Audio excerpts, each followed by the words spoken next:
All right, we'll get the opening statement from Coach and then take questions after, so keep your hands up, please.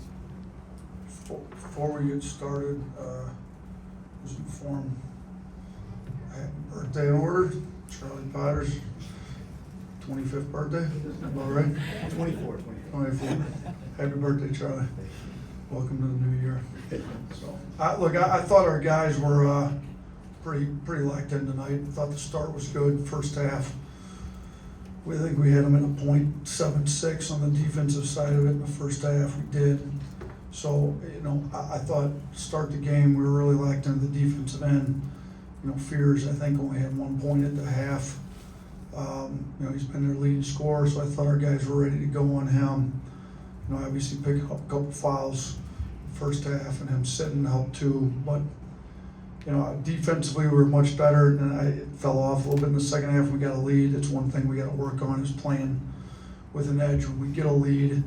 But, offensively, getting the old boards, getting 22 out of the 40 available rebounds on our offensive ends, pretty solid. Our offensive rebounding rate was 55% tonight, so we've been stressing that. I thought we took advantage of some of their smaller guards on the offensive boards. Young blood, kind of a 2-3, got 4 of them. Sears ended up with 2, LeBaron had 2 boards, so it wasn't just our bigs getting in there. I thought our guards got in there and mixed it up pretty good.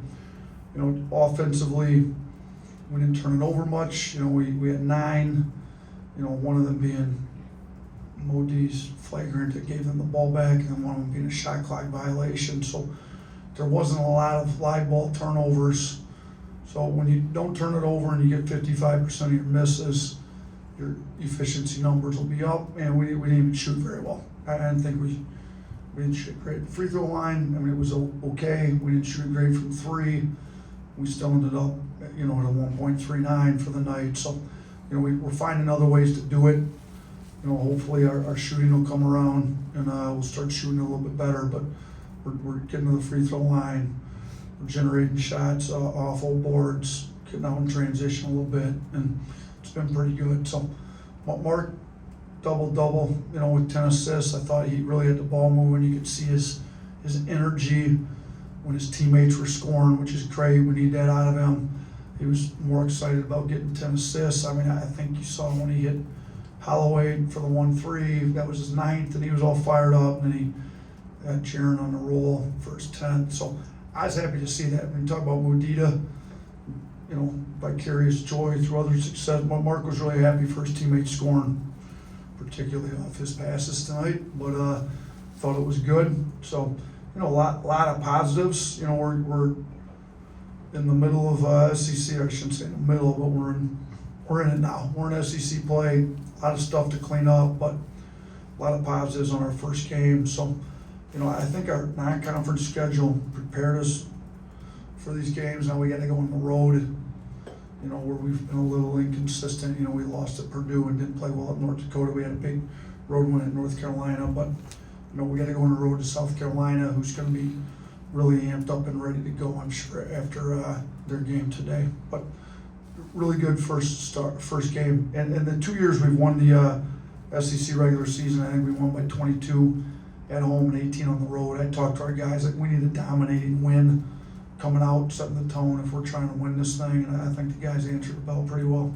Start on the right here with Tony. Yeah, you mentioned just how this non-conference schedule just prepared your team. What's the biggest thing that you think you grew and learned from your team during that span? You know what, we're capable of being a great defensive team. We got to be better when the scores our way, and we've got to be more consistent in it. We're not as good a shooting team as we'd hoped, but some of that's injuries. Obviously, Reitzel was our most efficient shooter. He's out for the year. Youngblood still coming off the injury and just hasn't really gotten the flow. So, we're having to find other ways to do it, but I think Diabate is playing a bigger role because he gets the old boards really well. Grant Nelson getting the old boards. Grant had the double night, 12 and 11. So we've kind of figured ourselves out some. I still think there's a lot of chemistry that has to be figured out because some of these guys haven't played that well together. I shouldn't say that well. They haven't played that much together. So we're still figuring some of our chemistry stuff out, but I think, our offensive rebounding and our ability to get to the free throw line has been big for this team. Nick Kelly. Yeah, Mark's 10 assists, we talked about it, but if he can, I think it's a career high for him. If he can keep doing that or something close to that or have that kind of role for this offense, how much is that going to help moving forward? I think it'll be good because we got some guys that need guys that generate offense for them a little bit.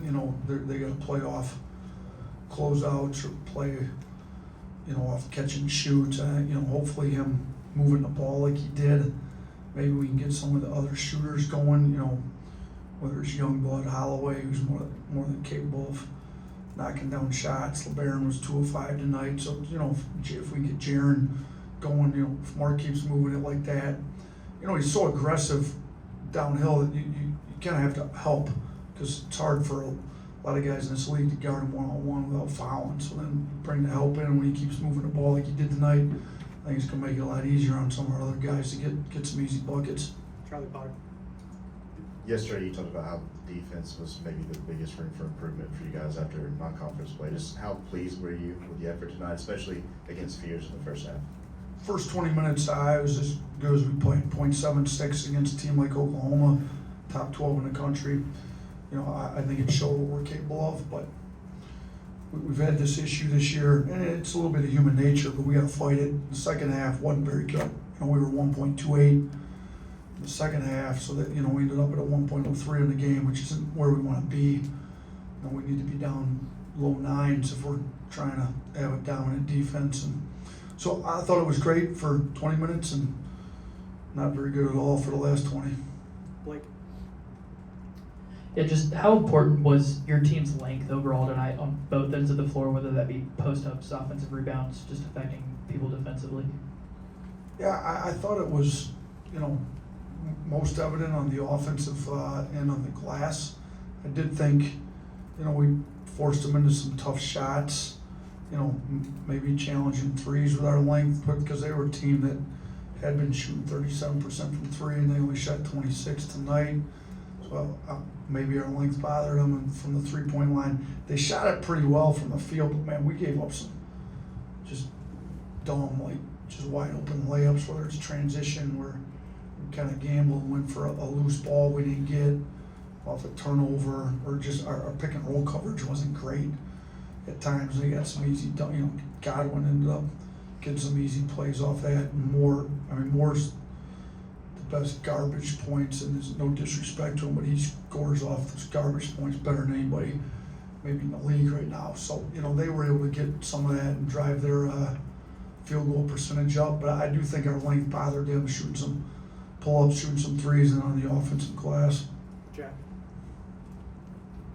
You mentioned Youngblood's effort on the glass. What does it say about him to see him kind of compete like that, especially as he's still kind of finding his shot and getting back healthy, see him compete in kind of other ways?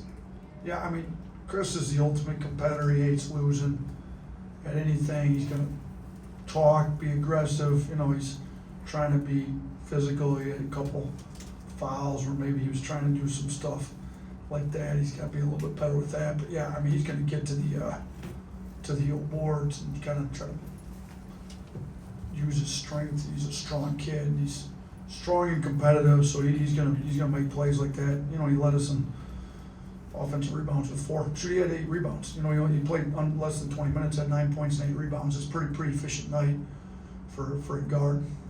Scott. Hey, you talk about more. You wanted more aggression out of him. He was pretty good defensively first half, like you said, and just offensively, I thought he was pretty aggressive for you.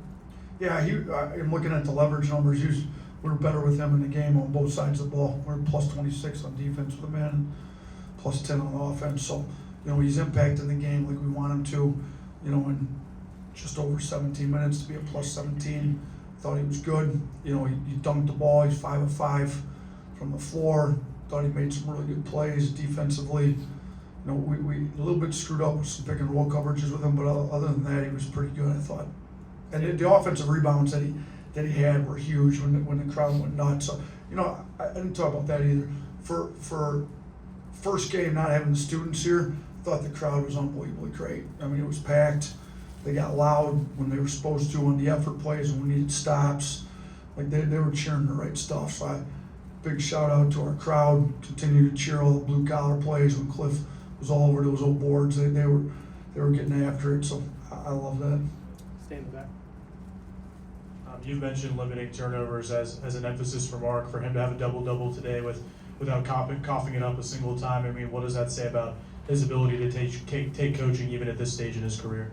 Yeah, I thought it's been good. We've made a huge point of emphasis on turnovers in practice. I think he's wanting to get better, wanting to be coached, wants his team to be great. So 10 assists, 0 turnovers. That's how it's supposed to look for a point guard. But even the best point guards don't have those type of nights all that often. So, you know, this will definitely help his assist to turnover ratio out in the season. You know, I thought he was making the right reads. When they collapse, he's spraying it, making early reads. So nobody's going to be 100% on their reads, but he was a lot closer to 100 today than he's been in some games earlier in the season. Chase. It looked like Phylon was the primary defender on Fears.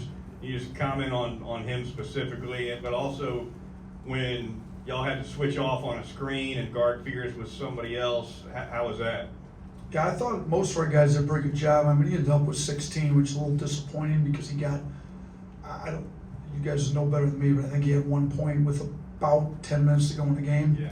When we'd been up 28, I think, at that point already. So we get up 28, we've held him to 1 point for the first 30 minutes of the game, and then all of a sudden we give up 15 the last 10 minutes or so, whatever it is in the game. So a little disappointing, but for the first 30 minutes, thought we did a great job. LeBaron came ready to go, thought he did a really good job. Some other guys got switched on to him, you know, in that first 30 minutes, did a great job. But, you know, if you get up 28, we got to be able to keep our focus and continue to get stops and not let a kid get, you know, he pretty much got to close to his average there at the end when we'd done a great job on him for 30 minutes. So I thought our guys did a good job. I thought, you know, Jeremiah showed why he's, well, a lot of NBA draft boards in the last 10 minutes of that game when he went and got some buckets, but we're just going to have to really try to get our guys to stay focused no matter what the score is. Julian.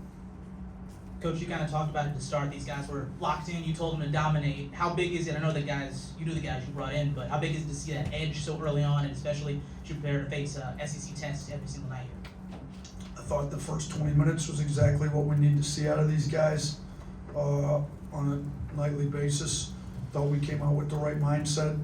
Thought our walkthrough was sharp. I thought, you know, our trainer told me that the guys were really locked in. As soon as they got here in the morning, it was a great, you know, day of prep. I thought it was good preparation coming in. We had some really good practices and kind of a week off. It's what we need. Now, can we do it consistently? And honestly, can we do it for 40 minutes? We didn't do it for 40 tonight. We did it for maybe 20 or 30, if you want to call it. We got up 28 on them with, I think, 12 something to go in the second half is what they had. Like, you know, to be up 28 with 13 minutes to go in the half and then finish at 28. They played us even for the last 13 minutes, which is a little disappointing, but I think for the first, like I said, 27 minutes of that game, we had the edge we needed. 2 more, Drew. Coach, you've talked about the ball not sticking, 20 assists tonight, sharing the ball, and then talk about Cliff Amore and Youngblood starting to kind of fit in offensively and do a great job on the floor. I thought they were both really good tonight. Yeah, I did too. I thought Cliff finished like he needed to at the rim, roll out. Guys found him. You know, I think we missed him a couple times on some rolls. Some other times he could have rolled a little quicker, but both him and Chris have played. This was their 5th year of college basketball. They're veterans. You know, they got some leadership qualities. You know, Chris is a great talker, leading. I think he's getting more and more comfortable, and we need to continue to get that way. And, you know, I think he'll start to make shots at a pretty high clip. He's been a good shooter his entire career, so it was good to see both those guys play well for us tonight. Last one up front. Coach, can you speak to LeBaron's growth? And he plays a little more. He looks like he plays more experience than he actually is. What do you expect out of him as you go deeper into the season? Yeah, he's been great. I think he's proven himself since he got here. He walked in the summer with an edge about him. He competed in practice. You know, he wanted to guard Sears. You know, Sears are one of the best guards, or maybe the best guard in the country. And LeBaron did a great job on him in the summer. I think he's got a mature side about him in his preparation and his competitiveness on both sides of the floor. We knew he was a talented offensive player, but it's hard to sometimes know how competitive they're going to be on both ends of the floor, and he's got that. And he makes good reads. He gets downhill. He's got great touch. He can finish at the rim. He's really athletic. He shoots it pretty well. He went 2 of 5 from 3 tonight. So, he's going to be a little overlooked with some of the other stat lines, but 16, 5, and 4 for a freshman on 5 of 10 shooting with no turnovers himself. Sears had a great game with 10 and 0. LeBaron had 5 assists and no turnovers. So your starting backcourt gets 15 assists, no turnovers. That's the kind of play you're looking for. And for one of them to be a freshman is pretty impressive. So, I'm a huge fan of LeBaron's.